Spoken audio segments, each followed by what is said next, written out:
are possessing the nations all over the world. The Lord will be our strength. Strength to preach the word in all the world. Strength to live the word in all our ways. We are possessing the nations all over the world. The Lord will be our strength. Strength to preach the word in all the world. Strength to live the word in all our ways. We are possessing the nations all over the world. The Lord will be our strength. We are the chosen generation, empowered by the Lord to go and preach the word. We are the chosen generation, empowered by the Lord to go and preach the word.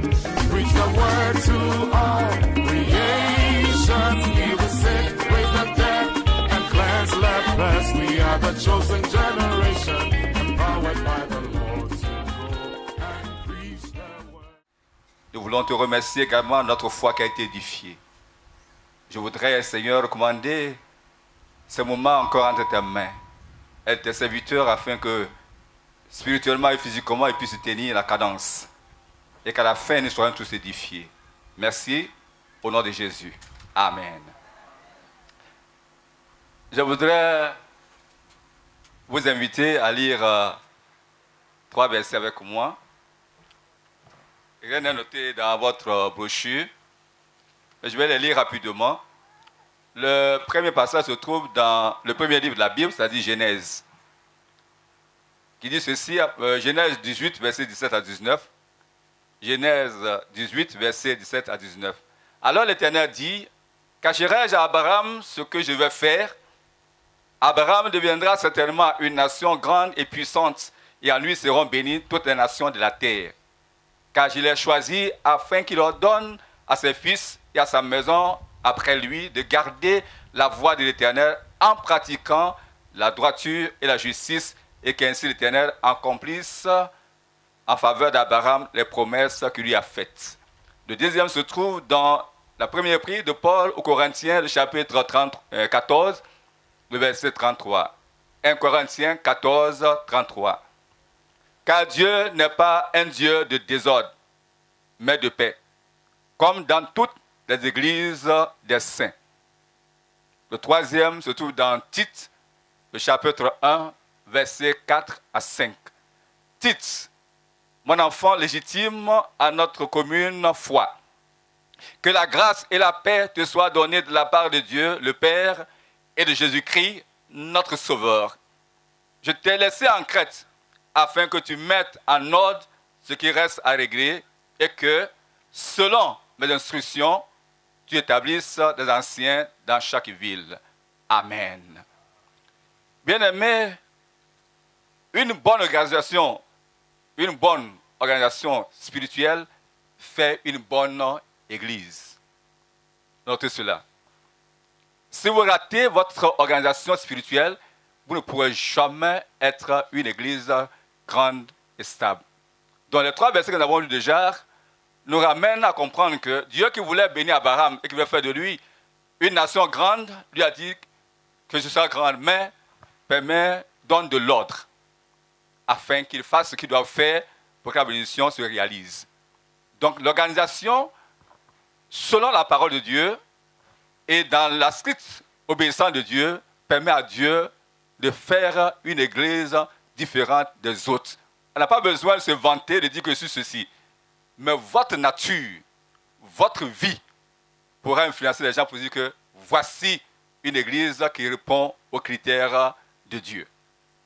Dans l'introduction, j'ai dit ceci, Dieu a créé les organismes dans lesquels la vie se manifeste par le libre jeu des parties constituantes. Dieu a établi la société humaine dont la cellule vivante est la famille. La première institution, c'est la famille. Et si la famille ne marche pas selon les principes de Dieu, toute sa lignée va échouer. Et c'est ce que nous voyons aujourd'hui. On appelle ça les microbes. Un microbe, c'est un pathogène, c'est un élément très dangereux pour la santé. Mais qui a créé ce microbe? C'est les parents. Parce qu'ils n'ont pas eu une bonne éducation. Et ça a raté. Vous allez aujourd'hui à Mondoukoum ou à Azoueti, ces jeunes qui viennent le dimanche se disent que ce sont les pilules de la mer. Ils sont les comprimés de la mer. Chaque fois qu'ils passent, 3, 4 meurent. Et quand on les interpelle, ils disent non, non, nous sommes les pilules, la mer a besoin d'être soignée, nous sommes là pour le soigner. Vous voyez, parce que la famille a raté son objectif. Donc, si la famille n'est pas organisée selon le plan de Dieu, elle va engendrer une race dangereuse. Aujourd'hui, si on ne fait rien, on n'évangélise pas, on ne trouve pas de stratégie pour les gagner, un temps viendra, tout ce que nous aurons économisé, gardé, va leur revenir, parce qu'ils vont venir nous menacer pour la survie. Puis qu'ils doivent survivre, ils vont aller dans les centres, dans les lieux où les gens vivent heureux pour les attaquer. Donc, l'importance, c'est de cibler, comme le pasteur Malama l'a si bien dit, cibler les différentes couches sociales, cibler les gens et les gagner à Christ. C'est ce qui va freiner la délinquance et aussi la tuerie. Je voudrais remercier tous ceux qui sont passés ici, que Dieu vous bénisse pour ces bonnes prestations bibliques que nous avons reçues. Bien aimé, ce n'est pas d'écouter la parole de Dieu, mais Jésus a dit, heureux celui qui la met en pratique. Ma prière est que ces riches enseignements que nous avons reçus durant cette rencontre, cette conférence, soient mis en application pour booster l'Église, pour révolutionner l'Église, pour permettre à l'Église d'atteindre les objectifs de Dieu. Dieu a institué une société nouvelle, l'Église qui est, par sa nature, à la fois divine et humaine, spirituelle et physique, céleste et terrestre. Son chef divin est Jésus-Christ. Son organisation se situe sur le plan humain de sauver. Elle est divine par l'intention, je bâtirai mon Église. Et par la réalisation, car c'est Dieu qui ajoute à l'Église des âmes sauvées. Acte 2, 47. Ainsi que son appartenance, elle est l'Église de Dieu, de Jésus-Christ et du Seigneur. Donc l'Église appartient à Jésus-Christ. C'est lui qui a dit, je bâtirai mon Église.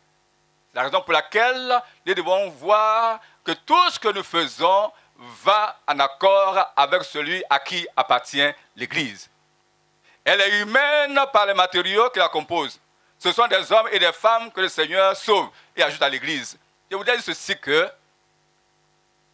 puisque c'est Dieu qui appelle des hommes, et comme c'est des hommes qui sont venus, il faut arriver quoi? À les organiser. Mais ce qui caractérise l'Église, c'est son aspect spirituel. Ce que Jésus fit pour l'Église est quelque chose de plus élevé qu'une organisation. Il lui communiqua sa vie en faisant d'elle un organisme vivant. De même qu'un corps vivant s'adapte à ce qui l'entoure, le corps vivant de Christ fut laissé libre de choisir ses propres formes d'organisation, suivant ses besoins et les circonstances. Cependant, tout développement contraire aux principes scripturaires est une déviation. Ça veut dire que Jésus n'a pas donné une forme d'organisation pour dire que c'est comme ça que l'Église doit conduire. Si vous prenez la Bible, vous allez voir que rien n'a été dit. Mais cependant, dans l'évolution de l'Église, les responsables s'asseyent selon la conduite du Saint-Esprit et puis ils trouvent des moyens pour pouvoir protéger l'Église, en sorte qu'elle ne quitte pas la voie de Dieu. Donc la première chose qui est arrivée quand l'Église a commencé, dans Actes chapitre 2, le verset 6, Actes chapitre 6, on a vu que les gens, les femmes, les veuves, hélénistes et les femmes, les veuves hébreux, devaient être nourris, devaient avoir quelque chose. Mais là, le partage était négligé. Donc, ils ont fait appel aux apôtres qui étaient là pour leur demander ce qu'il faut faire. Inspirer, leur dire, choisissez 7 parmi vous. Je voudrais dire que l'Église est théocratique. C'est-à-dire que c'est Dieu qui contrôle. Mais, certains aspects de l'Église dans la théocratie exigent aussi la démocratie. Parce qu'on dit, ils les présentèrent et ils furent élus. Donc, on dit quoi? Élus. C'est pourquoi dans nos rencontres dans l'Église, on a eu notre rencontre ici l'année passée parlant d'élection présidentielle. Donc, ici, nous rentrons dans la démocratie. Mais les critères d'appel sont quoi? Spirituels. C'est pourquoi il faut faire la part des choses. Si vous l'églisez du côté spirituel, vous devenez païen. Aujourd'hui, il y a des églises, pendant les présidentielles, ils vont faire chez les marabouts, chez les mystiques. La pasteur Gabriel même a dit qu'il y a une grande église en Guinée où à chaque assemblée générale, il faut que chacun se prépare pour trouver son marabout pour l'aider. Mais c'est parce que ce n'est plus une église, c'est devenu quoi? Un mouvement mystique, mais qui porte le nom de quoi? D'église.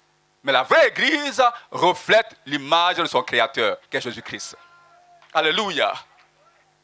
Donc, ce sont les besoins, ce sont les circonstances que nous créons les choses.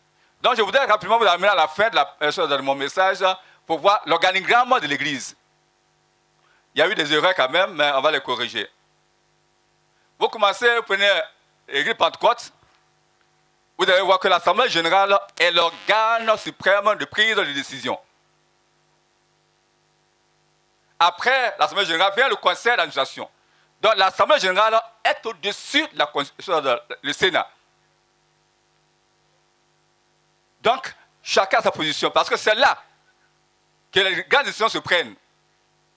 Et l'Assemblée générale donne les instructions au Sénat. C'est pourquoi on appelle quoi? Conseil exécutif. Il exécute les ordres donnés par l'Assemblée générale. Mais en dehors, c'est prérogative dans des moyens bien définis où le Sénat doit agir. Et de fois même faire le compte rendu à l'Assemblée générale pour ratification. Parce qu'on ne peut pas toujours se retrouver dans l'année 2 ou 3 fois pour dire que pour une décision, il faut venir. Donc le Sénat doit faire en sorte que l'ordre soit établi et que tout ce que Dieu s'est assigné soit quoi? Respecté. Donc, c'est comme ça que vous venez maintenant, vous allez voir que vous arrivez au conseil de gestion de secteur. Vous arrivez maintenant au conseil de gestion du site. Vous arrivez au conseil presbytère local et puis maintenant l'assemblée locale. Mais dans tout cet organigramme-là, l'objectif principal, c'est de faire en sorte que l'église locale qui va aller au ciel respecte le nom de Dieu. Si nous ratons cela, on peut avoir une bonne organisation, mais si nos assemblées locales ne reflètent pas l'image de Dieu, alors nous avons raté. Parce que toute cette organisation que nous avons faite là, c'est comment on peut parler de l'église de Jésus-Christ pour vous l'amener au ciel. Quand on parle d'offrande, assemblée locale. Quand le disciple veut l'argent, c'est assemblée locale. Quand le secrétaire veut l'argent, c'est assemblée locale. Quand la nation veut l'argent, c'est assemblée locale. Mais ce sont ceux-là que nous amenons aussi au ciel. Donc, cette grande organisation, on doit comprendre qu'il y a des femmes, il y a des hommes, il y a des enfants. C'est pourquoi vous voyez qu'on fait ministère des enfants, ministère des femmes, ministère, comité. Tout cela, c'est une manière d'organiser pour éviter l'anarchie. Là où il n'y a pas de l'ordre, c'est quoi? C'est le désordre. Je suis allé prêcher quelque part. Quand j'ai commencé net, on m'a envoyé un bout de papier pour dire que pasteur, tu as 40 minutes pour prêcher. Les anciens qui sont là me donnent l'ordre, moi l'apôtre, que je n'ai que 45 minutes, il faut que je prêche puis je quitte. Vous voyez que c'est quoi? C'est mettre la charrue avant les bœufs. Ils ne connaissent même pas l'autorité qui est là. Ils ne connaissent même pas l'ordre qui a été établi dans l'église. À cause peut-être de leur position peut-être sociale, ils ne savent pas que l'autorité spirituelle est au-dessus de toute autorité. C'est pourquoi je voulais dire à chacun de vous, être pasteur, même un diacre dans l'église de Jésus-Christ, c'est le gars le plus élevé qu'un ministre d'État. Puisque pour nous c'est divin. Est-ce qu'il est divin et éternel? Est-ce qu'il est divin et éternel? Alléluia! Donc voilà comment notre église est organisée. Il y a la hiérarchie que chacun doit respecter. Quand vous ne respectez pas là où on vous a mis, vous dépassez. Vous êtes pasteur, par exemple, pasteur adjoint. On dit que le pasteur adjoint n'a pas béni le mariage. Si vous avez béni le mariage, que tout le monde vous acclame que oh, c'est bien fait, plus que même un apôtre, vous n'avez rien fait, vous êtes un subordonné. Pourquoi? Parce que ce qui a été dit est qu'on a mis une barrière. Voici tes limites. Pourquoi? Parce que si on ne le fait pas ainsi, que la main va devenir le pied, ce sont des monstres qu'on va créer. Donc, tout est organisé pour que chacun joue son rôle. C'est pourquoi partout où je vais, ça c'est la liturgie, j'ai des pratiques, j'ai la constitution, les statuts, je les lis chaque jour. Plus la Bible, pour dire que je dois prêcher la sainte doctrine. Mais aussi, je dois savoir que j'appartiens à une église à laquelle j'ai prêté serment sur la doctrine, sur les pratiques et d'obéir. Le jour où je me dis que je ne veux plus faire cela, c'est ma démission. C'est pourquoi quand quelqu'un enfreint cela, on doit l'interpeller et puis le punir. Parce que l'amour aussi demande qu'on le punisse. Tout bon père qui aime son enfant le punit. On dit quoi? Dieu châtie celui qu'il aime.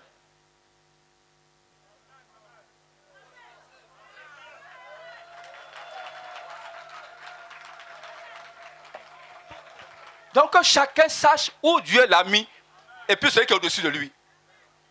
C'est comme ça que l'église est organisée. C'est pourquoi partout où on se retrouve, on dit mais vous avez une bonne organisation. Donc quand on revient, on dit on est fiers d'être l'église Pentecôte. Là aussi je voulais corriger quelque chose. On a peut-être dire nous les pentecôtistes. Quand vous dites pentecôtistes, vous sortez de notre cadre. Assemblée de Dieu est pentecôtiste. Réveil est pentecôtiste. Mais nous de l'église de Pentecôte, internationale de Côte d'Ivoire, c'est ce qu'il faut dire. C'est ce qui nous fait différents des autres. Alléluia. Est-ce que vous me comprenez?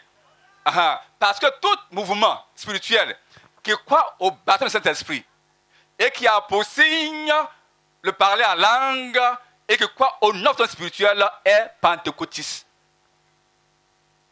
N'est-ce pas parce que nous sommes l'église Pentecôte que nous sommes pentecôtistes? Quelqu'un peut être converti, mais il est évangélique parce qu'il n'a pas encore fait l'expérience avec le baptême dans le Saint-Esprit. C'est pourquoi chaque jour, il y a une rubrique qui exige qu'on amène le fidèle à être baptisé pour devenir pentecôtiste parce que c'est une génération à une autre génération. Si on ne le fait pas, nous sommes en train de partir. Si on n'a pas organisé le baptême du Saint-Esprit, pour que les gens soient baptisés du Saint-Esprit, qui parlent en langue, qui prophétisent, quand on sera parti, l'église va devenir évangélique. Parce qu'ils sont sauvés, bien sûr, mais ce n'est pas pentecôtistes. Pourquoi? Parce qu'ils n'ont pas fait l'expérience avec le baptême dans le Saint-Esprit. C'est la raison pour laquelle cette rubrique est créée. Donc il faut faire en sorte que chaque fidèle soit baptisé du Saint-Esprit pour qu'il devienne pentecôtiste et non pas son appartenance à l'église de Pentecôte. Amen. Donc revenons maintenant, puisque tous ceux qui ont élaboré notre organigramme se sont inspirés de la Bible, je voudrais vous ramener en arrière pour revenir maintenant sur les Écritures. Dans l'adoration que nous faisons, je voudrais féliciter nos sœurs et nos frères qui sont le groupe musical et puis le choriste. Dans mon ministère personnellement, quand il s'agit de grandes rencontres, de retraites sectorielles ou dans le passé régional, je mets des gens selon leur ministère. Parce que quand vous allez à une coupe du monde, ce sont vos éléments importants que vous présentez. Ça, c'est une coupe du monde. Alléluia. Donc, si quelqu'un va dire d'adoration, dans son assemblée locale, on la connaît. Ou bien on le connaît. Dans le district, on le connaît. Dans certains, on le connaît. Il y a une grâce particulière qui repose sur la personne. Parce que nos rencontres doivent être pentecôtistes, parce que nous voulons entendre la voix de Dieu. Par des signes, par des miracles. Et dans notre église, le plus souvent, ces révélations viennent dans l'adoration. Moi, par exemple, je ne sais pas chanter. Tout le monde peut chanter, mais tout le monde peut être membre d'une chorale. Pour la chorale, il faut sélectionner les voix. Donc, je voudrais plaider pour que tous ceux qui viennent pour les grandes rencontres pour diriger l'adoration aient déjà ce don-là. L'apôtre Feu Bikatu nous disait qu'il était à une convention sectorielle. Pendant 4 jours de convention, il n'y a même pas eu une âme qui s'est convertie. Il y a une sœur qui voulait chanter. Elle apporte sa feuille, on fasse et puis on jette. En face, on jette. Mais elle insistait. Et puis les gens ont dit, mais tout compte fait, laisse-la chanter. Mais quand elle a chanté, le ciel est descendu. Les gens sont venus se donner à Jésus-Christ. C'est le seul mouvement qui a permis que les gens se convertissent. Parce qu'il y avait l'onction qui était là. Donc je voudrais dire que si quelqu'un commence déjà que la personne a une belle voix, que l'onction est là, n'arrachez pas, je vous en prie. Vous mettez-vous à côté de lui, accompagnez-le. Parce qu'une fois que vous prenez, que c'est votre voix, tous les passages, c'est votre voix qu'on va entendre. Mais ce qui a été programmé, on ne le voit pas. Comment pourrons-nous avoir son onction? Alléluia. Donc, dans mes tournées avec ma femme, moi, je ne sais pas chanter, mais elle chante. Elle se dit l'adoration. Quand vous arrivez, les choristes veulent tout prendre. Il a dit, mes amis, moi, je ne sais pas chanter. Quand il veut chanter, je vais vous demander de vous accompagner. Mais quand elle dit l'adoration, laissez-la. Donc, bien aimé, c'est une manière de dire que Dieu a fait des dons à chaque personne. Et que cette personne doit être utilisée pour aider dans l'organisation de l'Église. Amen. Donc revenons à notre, comme je le disais tantôt, s'il n'y a pas de la définition des mots, on a dit que je vais... le mot anarchie veut dire quoi? Absence de hiérarchie, de pouvoir et d'autorité. Donc, s'il n'y a pas d'organisation, c'est l'anarchie. Et quand il n'y a pas l'anarchie, veut dire quoi? Absence d'hiérarchie, de pouvoir et d'autorité. Notre Église est bien organisée. Amen. Il y a aussi, pourquoi on parle de bureaucratie ici? Tout ce que nous introduisons, nous devons faire en sorte que ça ne vienne pas freiner l'action du Saint-Esprit. Tout ce qu'on peut ajouter dans votre assemblée, dans votre district, dans votre secteur au niveau national, tout ce qu'on veut ajouter à l'organisation, nous devons veiller à ce que ça vienne de Dieu pour ne pas faire entorse à l'organisation. Parce que l'organisation, comme je l'ai dit, la liberté de l'esprit est réduite. L'organisation doit être un moyen pour l'Église de parvenir à ses buts et non pas être un but en soi. Elle a donc un rôle de servante. Elle doit assurer le bon fonctionnement de l'Église par une bonne coordination des services. Si vous avez bien compris la lecture que j'ai faite dans Tite, vous allez voir que Paul disait de mettre de l'ordre. Et quand vous continuez à voir qu'il dit, choisis des hommes. Et puis il a donné quoi? Les qualifications spirituelles et morales. Donc si la personne qui vient occuper un rôle à jouer n'a pas les qualifications spirituelles et morales, ça va créer problème. Dieu ne demande rien sans avoir pourvu les moyens. Donc, pour les critères déjà, c'est donné. Ça nous obéir et les respecter. Amen. Donc, j'ai pris seulement une image de l'Église, qui est le corps. Ça permet de bien comprendre. Le point 3. L'Église n'est pas seulement le peuple de Dieu, mais elle est révélée comme le corps de Christ, le Fils de Dieu. Éphésiens 1, 22 à 23. Lorsqu'on dit que l'Église est le corps de Christ, ça signifie qu'elle est le lieu où Christ fait ses activités dans le monde aujourd'hui. Comme il le faisait, autant sa présence physique dans son propre corps sur la terre, il y a 2000 ans de cela. Ça veut dire que tout ce que Jésus a dit, ouais, cet esprit, il allait de lieu en lieu, faisant du bien, guérissant les malades, devant ceux qui étaient sur un du diable. C'est ce que l'Église doit accomplir. Je crois que tous ceux qui m'ont précédé, l'apôtre Pierre le parlait hier. Il faut que les signes et les miracles nous accompagnent. Parce que partout où Jésus passait, il agissait. Et il y a un texte à lui qui me plaît beaucoup, c'est Jean 16, 7. Il a dit, il est de votre avantage, ou bien il est avantageux que je m'en aille, pour que l'Esprit de Dieu vienne. Pourquoi? Parce que Jésus, étant 100% Dieu et 100% homme, était limité. S'il est en Judée, il faut aller en Judée. S'il est en Galilée, il faut aller en Galilée. S'il est à Jérusalem, il faut aller à Jérusalem. Mais quand c'est parce que l'Esprit de Dieu est venu, il est en chacun de vous, à chacun de nous. Donc Jésus est partout à la fois. C'est pourquoi ceux qui sont passés, l'apôtre Adou disait que si Jésus est en toi, que tu n'as pas connu les sorciers, les féticheurs, les marabouts, les mystiques, alors tu n'as pas encore connu Jésus-Christ. Tu n'as pas encore connu. Parce que l'Esprit de Dieu, ça m'étonne que à chaque rencontre, vous allez dire Pentecôte, feu! Pentecôte, feu! Le feu en toi, et puis tu dis que tu as peur des sorciers. L'apôtre Tumi nous a donné son témoignage. Il dit quand il était au nord du Ghana, il était à ce moment-là diacre. On lui a confié une assemblée qui est très éloignée de la ville, son lieu d'habitation. Et il y a un pont sur la route. Et quand il va le soir prier avec eux, le soir, on l'accompagne à mi-chemin et puis les gens le laissent continuer. Et une fois rentré, et puis il a vu qu'au bout de l'autre pont, il y a un feu qui est sous forme de ballon qui s'élève. Il est seul. Les frères qui l'ont accompagné sont déjà retournés. Faut-il retourner au village ou faut-il continuer? Ça, c'est rappeler que si c'est le feu, c'est que le feu aussi habite en lui.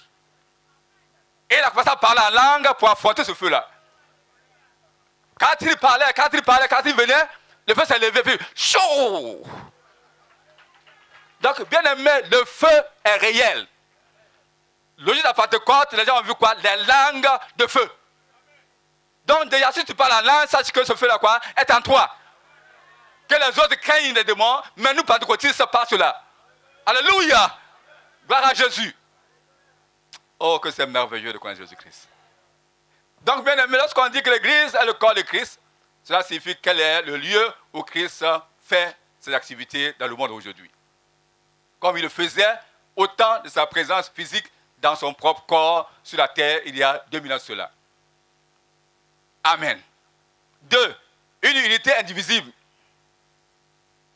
Donc, sur le point 3, c'est là que j'ai développé mon message. En faisant le corps de Christ. 1. Une unité quoi? Indivisible. Ça dit qu'on ne peut pas diviser l'Église. L'organisation doit nous amener quoi? À chacun à connaître sa limite. Parce qu'une fois qu'il y a une division, c'est un problème. Et l'Église primitive faisait tout quand il y a un problème de le résoudre. Ce n'est pas de venir parler que la division, non. Il faut attaquer la division, le résoudre. C'est ça. Parce que si vous le laissez, il va nuire à la vie de l'Église. Pourquoi? Parce que quand un membre de ton corps, je sais que beaucoup ont appris que je mange selon le groupe sanguin. Qui c'est cela?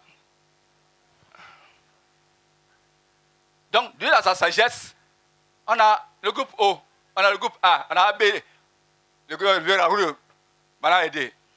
Amen. Oui, comment les jeunes? Ça dit que ce n'est pas tout qu'il faut manger. Donc, chacun, Dieu a créé tous ces groupes-là, même le tempérament. Donc, chacun joue un rôle. Mais il faut comprendre ce que Dieu dit pour chaque rôle, ce qu'il faut remplir comme condition. Donc, manger bien, ce n'est pas de manger foutu à minuit, pour dire que mon organisme supporte, non.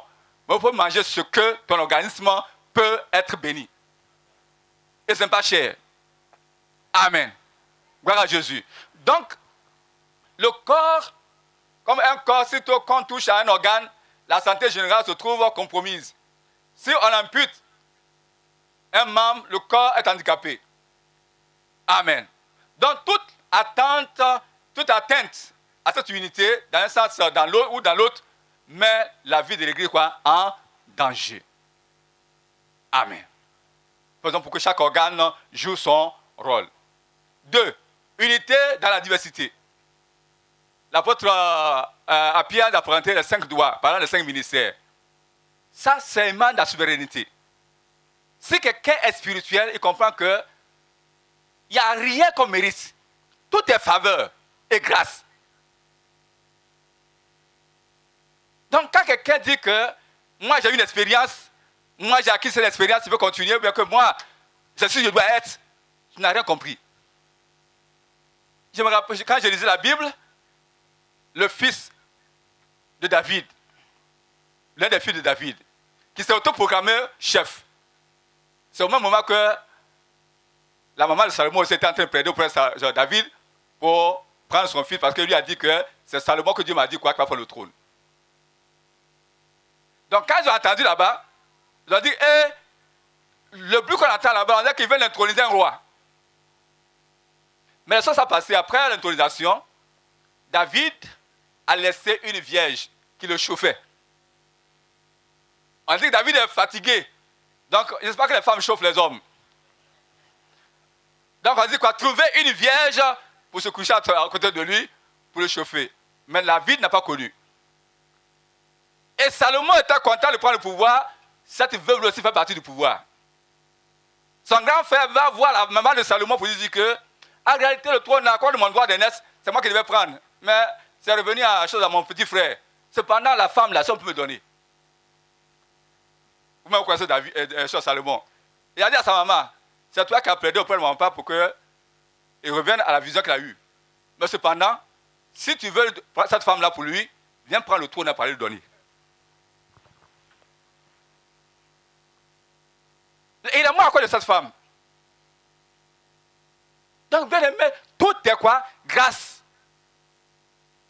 On est sauvé par grâce et on dépend de la grâce. Le corps qui est là, il y a des veines, il y a des artères, il y a les os. Et chaque organe joue son rôle. Il ne peut pas déplacer pour aller dans un autre. Jamais. C'est impossible. Je crois qu'il y a des médecins parmi nous. Il y a des infirmiers parmi nous. C'est pourquoi quand on fait, par exemple, le doctorat en médecine, on prend un côté de le corps qu'on développe. Par exemple, si quelqu'un est gynécologue, il s'occupe même des femmes. Si quelqu'un peut-être s'occupe des yeux, on dit quoi? Il est ophtalmologue. Ou bien c'est pas ça. Non, ça veut dire que c'est un domaine bien précis. Même quand les gens parlent de docteur au niveau des choses de la théologie, c'est aussi plusieurs domaines. Il y en a qui sont mixologues. Moi, par exemple, si je dois faire le doctorat, c'est la mixologie. Il y en a qui vont faire la théologie. Il y en a aussi qui vont faire la science des enfants. C'est la science éducative. Donc, il y a plusieurs branches. Et toutes ces branches-là, ensemble, permettent à l'Église d'être bien fonctionnelle.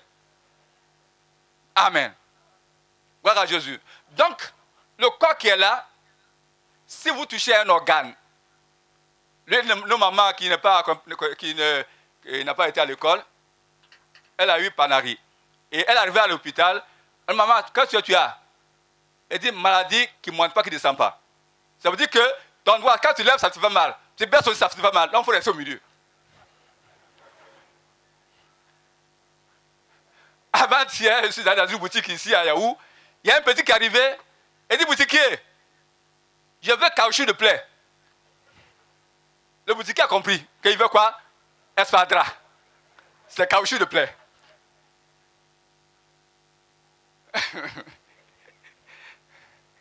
Gloire à Jésus. Donc, ça vous dit que si on voit l'Église comme un seul corps avec ses membres, tout ce qu'on peut faire, c'est-à-dire que quand j'ai fait l'étude, j'ai compris que si les gens ne travaillent pas sur le tempérament, il y a 4 tempéraments. Colérique, phlegmatique, sanguin et mélancolique. Chaque tempérament a ses qualités et ses défauts. Si on ne travaille pas, ça va devenir un handicap dans l'église. Parce que certains même, quand ils sont en train de te piétiner, que tu vas dire, mon ami, tu as ton pied sur mon pied, je suis en train de souffrir, dis, mon ami, tais-toi.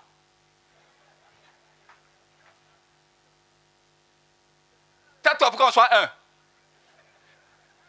Peut-être ton pied sur ton pied, tu es en train de souffrir. C'est impossible. C'est vrai que, bibliquement parlant, tu t'opposes à une autorité, Dieu va te châtier.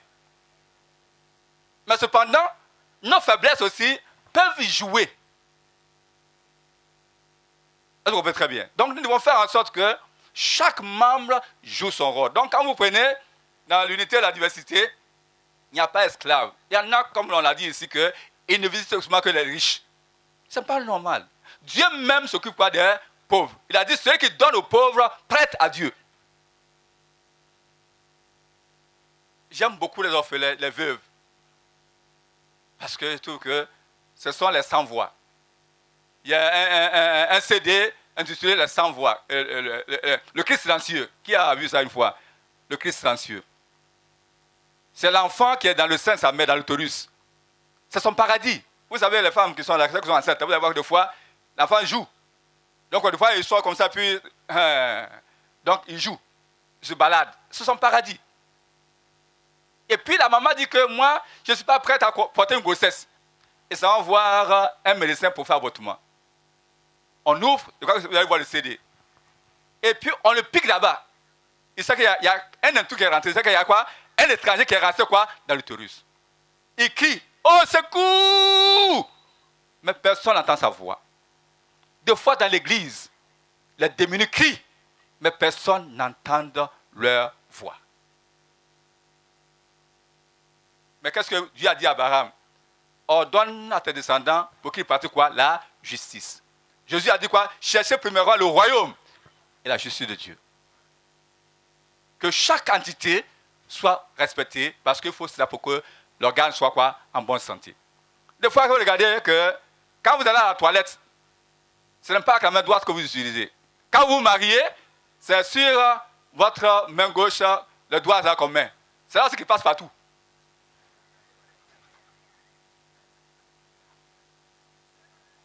Est-ce que vous comprenez très bien? Il est honoré, mais c'est lui qui fait toutes les bêtises. C'est lui qu'on envoie. Donc, il est important. Chaque organe est important. Chaque être humain dans l'église est important. Il y avait une rencontre. Et puis il y a un fou qui est rentré dans la salle. À ce temps, il y avait un monsieur là-bas qui est bien en forme. Et tout le monde essayait de le critiquer. Ce jour-là, les gens regardaient. Qui va maintenant intervenir? C'est lui qui allait le prendre. Il a soulevé le flamme de dire, ah, bravo! Si tu n'étais pas dans l'église là, on allait avoir pour ce dernier. Il faut quelqu'un.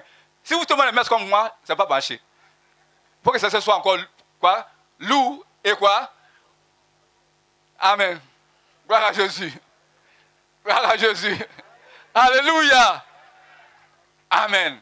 Donc, c'est pour tout ça, pour unité, il faut dire que unité ne veut pas dire conformité.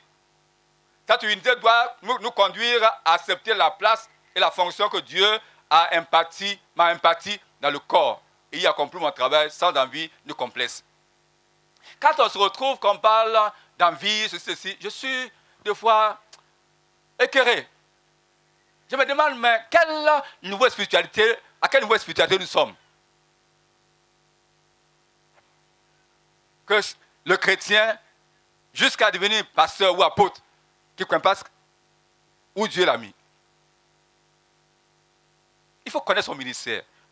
J'ai dit qu'on commence par tronc commun. Tout le monde vient comme pasteur. Mais chemin faisant, on découvre les différents ministères.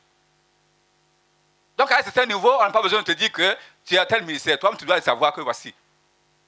Amen.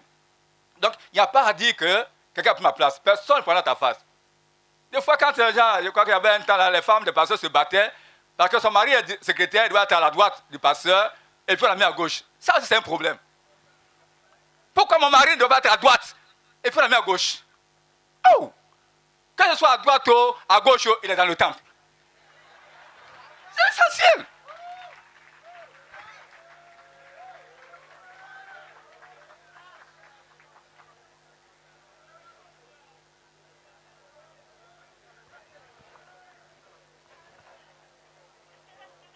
Amen. Unité organisée. Sans organisation, la diversité mène à l'anarchie. Vous savez, les ministères qui sont à l'Assemblée locale jusqu'à la nation, tout est organisé. Donc, sans l'organisation, la diversité mène quoi? À l'anarchie.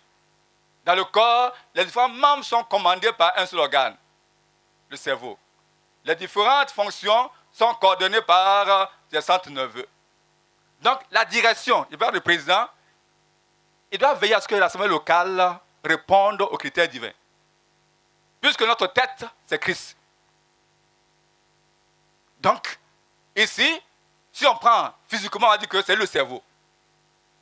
Et en tant que cerveau, il doit faire en sorte que ce que l'Église a institué, puisque tout le monde a prêté serment, chacun à son niveau, prête serment sur ce que l'Église croit et accepte.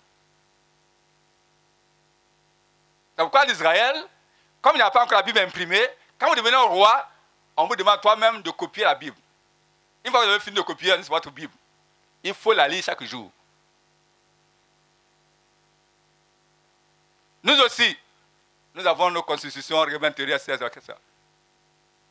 On interrogeait l'apôtre Opoku pendant la conférence que est-ce que tu reproches en partant? Il dit non. Je crois avoir accompli la volonté de Dieu et aussi en respectant les normes de l'Église. Il n'y a aucun souci. Il y a quelqu'un qui a écrit sur moi. Et il a envoyé la lettre au Ghana. Il m'a donné une ampliation pour dire que papa, tu es renvoyé. Si je dois ça en Côte d'Ivoire ici, il risque de te protéger. Mais j'ai envoyé ça au Ghana. Voici ta copie. J'ai dit, mais tu es sincère. Je n'aime pas l'anonymat. J'aime les gens qui, quand ils écrivent contre vous, ils viennent encore vous dire que c'est moi qui l'ai fait. Jusqu'à présent, je suis encore pasteur. Mais voici celui-là. Pourquoi? Parce que j'ai appris quoi? À respecter ce qui est notre constitution, notre règlement, etc. Et ce que la Bible quoi, enseigne. Donc, partout où vous m'enverrez, vous allez voir que je suis dedans. Pourquoi? Parce que j'ai prêté serment. Bien-aimés frères et sœurs, pasteurs, je voudrais dire que nous devons faire en sorte que partout où on est, chacun joue son rôle. Si vous ne travaillez pas comme il se doit, vous créez problème au corps. Quand, par exemple, ce matin, on nous parlait d'un frère qui est malade, et puis on dit qu'il a le cancer. Ok, merci. Il a le cancer. Cette maladie, par exemple, c'est vrai qu'il y a un organe qui est touché, mais c'est tout le corps qui est malade. C'est tout le corps. Il suffit seulement que quelque chose vous coupe, c'est tout le corps qui souffre. Donc c'est comme ça que l'Église est. Donc veillons à ce que chacun joue son rôle là où il est. Nos pères fondateurs ont eu le temps d'étudier, de prier et de nous sortir ces documents pour accompagner le côté physique. J'ai bien dit que l'aspect spirituel, ça c'est inchangeable. C'est pourquoi quand on parle de ce que nous faisons dans l'Église, les doctrines de l'Église sont quoi? Immuables, inchangeables. Pourquoi? C'est des vérités fondamentales. Mais quant à tout ce que nous créons comme constitution, règlement, théorie, etc., c'est évolutif. Si on voit qu'il y a un aléa ou bien un article qui ne marche pas, qui est revolu, on amende la constitution ou bien on amende le document pour ajouter un autre élément qui va lui permettre de bien fonctionner. Donc, le corps doit comprendre, les membres du corps doivent savoir que chacun doit son rôle. Donc, dans l'Église pentecôtale, nous avons les 5 dons ministériels. Les officiers, les ministres, les comités, les commissions, et nous avons les apôtres, prophètes, évangélistes, pasteurs, docteurs. Chacun doit jouer son rôle. Quelqu'un a dit qu'il est parti à l'église, c'est un pasteur qui se plaignait. On m'a mis à la bénédiction. Oh, dans tout ce programme, cette bénédiction m'a donné. Mais on finit ce grand culte, c'est toi qui bénis. C'est un privilège. Oui, c'est pas dans tout le monde. Oh bien, Dieu. Tout ce qui s'en va là-bas avec ta bénédiction. Et puis il dit que c'est là-bas sur mon ami.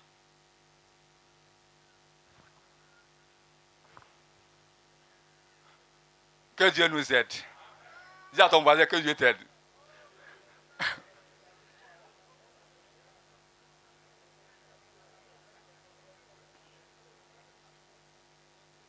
Le 4e point, c'est unité de vie.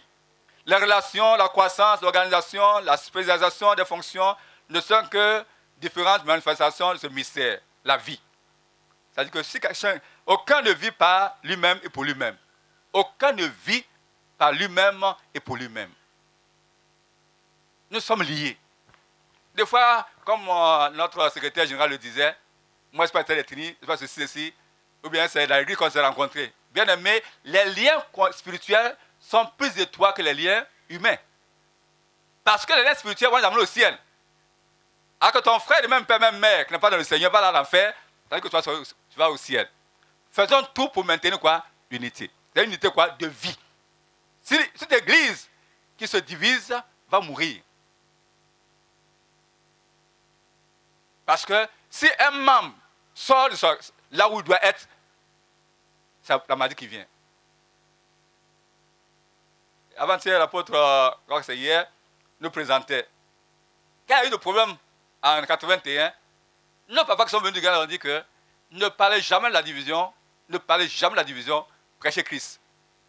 Parce que les membres qui sont là-bas, là, tous ceux dont ils ont besoin, quoi, c'est quoi? C'est le Christ. Ne parlez jamais de ça, mais parlez de quoi? De Christ. Ma prière chaque jour, quand on se retrouve, parlons de Christ. Et là où les gens ont Christ, ils vont vivre aussi ensemble. Là où Christ est formé en eux, ils vont comprendre qu'on ne peut pas diviser et puis quoi, être en vie. Vous voyez que tous ceux qui sortent la sèche, c'est impossible, parce que c'est un corps. Mais qui a dit que chaque organe est libre? Non.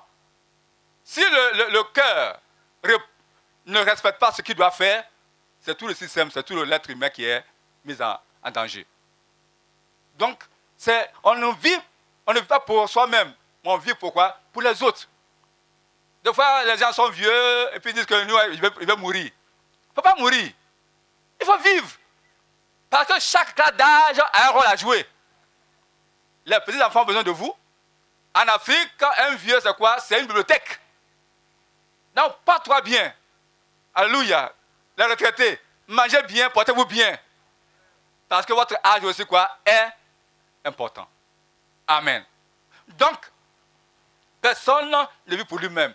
Mais nous vivons pour que l'organisme soit, l'organisation soit quoi? En bonne santé. Dans l'organisation administrative, l'organisation opérationnelle, l'organisation fonctionnelle doivent toutes être évaluées pour voir à tout moment leur santé efficace. Ça veut dire qu'on doit voir les ministères, les mouvements, tout ça pour voir que chacun joue son rôle, pour voir que l'Église est en bonne santé.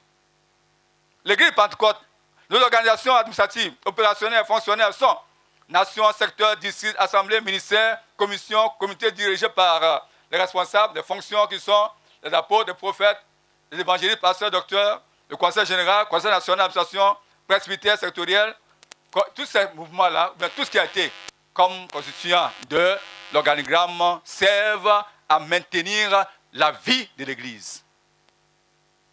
J'étais quelque part et on m'a dit qu'un pasteur a dit à ses enfants de ne pas aller au ministère de la jeunesse parce que les jeunes sont impudiques.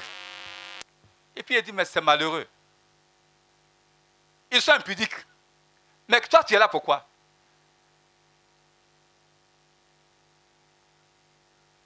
Que faire pour que ces jeunes-là, les statistiques que le pasteur Madame a données, elles sont alarmantes. Les filles de 9 ans, de 10 ans, et dans nos églises, vous demandez au pasteur, c'est un pasteur, aujourd'hui l'impudicité est monnaie courante. Il y en a même qui, après la dot, même pas 6 mois, la femme accouche. Donc on a un problème. Donc il faut travailler là-dessus. Il faut voir que chaque organe joue son rôle. Parce que nous allons présenter tout cela à Dieu.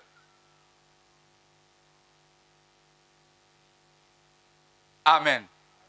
Je passe au point 5, la discipline. Le terme discipline caractérise notre statut de disciple acceptant l'ordre établi par le maître.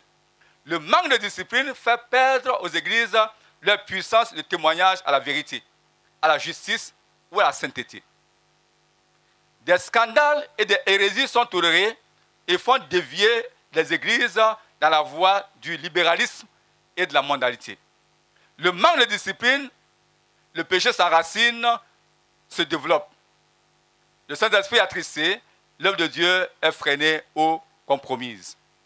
La discipline est la réaction normale d'un organisme sain contre un corps étranger. Lorsque notre maman connaît Jean, disait l'adoration, il faut dire qu'il y a la grâce de Dieu sur elle. Mais le verset qu'elle a utilisé est sorti du contexte. Parce qu'il y a 2 pierres là-bas. La première pierre, là, si vous regardez, c'est écrit en majuscule. Il s'agit de Pierre lui-même. Et la deuxième pierre, là, c'est en minuscule. Il s'agit de la déclaration que Pierre a faite. Donc, ce n'est pas bâti sur Pierre, mais c'est bâti sur tu es le Christ, le Fils de Dieu, quoi, vivant. C'est sur cette pierre-là que l'Église, quoi, est bâtie. J'étais en train de noter ça. Alléluia. Donc, nous devons faire en sorte que tout ce qui veut d'être, qui n'est pas normal, on doit le rejeter. C'est qu'en tant qu'apôtre, comme l'apôtre Pierre le disait, si vous êtes là, que les enseignements erronés défilent à vos narines, les gens viennent vous faire boire le sang. Les gens veulent faire tous les gens. Et puis vous êtes là, à cause de l'argent. Que Dieu nous aide. Tout ce qui est contraire à la Bible nuit à la santé de l'Église. Il faut les dénoncer et les faire sortir. En Israël, quand vous êtes un sacrificateur, quand vous avez fait un feu étranger, lisez un peu l'enfant de choses de Aaron. Ils sont morts sur le champ, il veut pleurer, Dieu dit, il faut lui dire, Moïse, dis-lui, s'il pleure, il va avoir le problème avec moi. Si des enfants sont morts, il veut pleurer, Dieu dit, attention, il ne faut pas pleurer.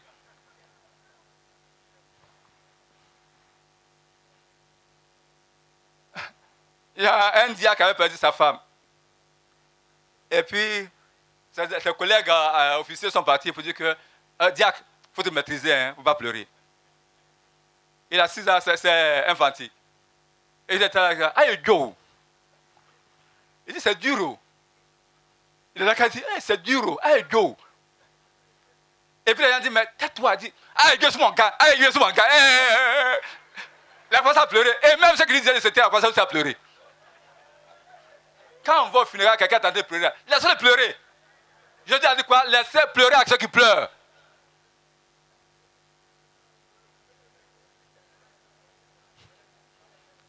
Aïe, Dieu soit en camp. Alléluia.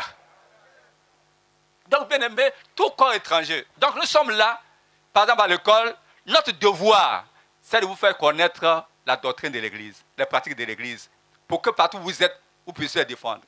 Quand il y a eu la prière écuménique, où on dit les boussinistes, les pentecôtistes, les ceci, les gens se mettent ensemble pour prier. Il dit ça, c'est la prière de salade. Pourquoi? Parce que la Bible dit que c'est une seule personne qui écoute au ciel. Toute prière faite quoi? Au nom de Jésus-Christ, quoi? Le Père exauce. Mais si le boussiniste vient prier, nos voisins aussi viennent prier, à qui on va donner le résultat? Ce n'est pas eux qui doivent nous imposer, mais il faut qu'ils sachent que notre autorité, celui qui a notre autorité, est autorité de celui qui est établi. Que ce matin, que Dieu nous bénisse. Et que chacun de vous, comme nous sommes en train de refonder les statuts, le règlement intérieur, la doctrine, le manuel pastoral, etc., qu'on s'en procure. Et que chacun reste dans le cadre où Dieu l'a mis. Ainsi, nous connaîtrons une église glorieuse. Parce que j'ai dit dans l'introduction que une bonne organisation spirituelle fait une bonne église. Que Dieu nous bénisse. L'organisation est au centre de la mission que Jésus-Christ a confiée à l'église. Ni plus, ni moins. Les dispositions en vue d'organisation ne doivent pas être prises prématurément, ni tardivement, ni surtout à la légère.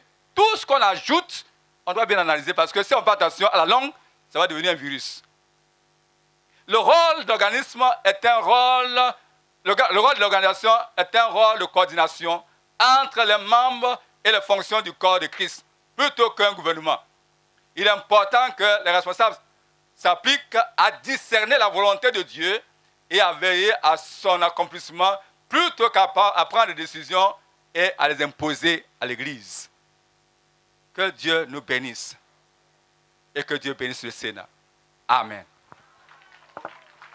We are possessing the nations all over the world. The Lord will be our strength. Strength to preach the word in all the world. Strength to live the word in all our ways. We are possessing the nations all over the world. The Lord will be our strength. Strength to preach the word in all the world. Strength to live the word. Possessing the nations all over the world, the Lord will be our strength. APC TV, la chaîne du réveil.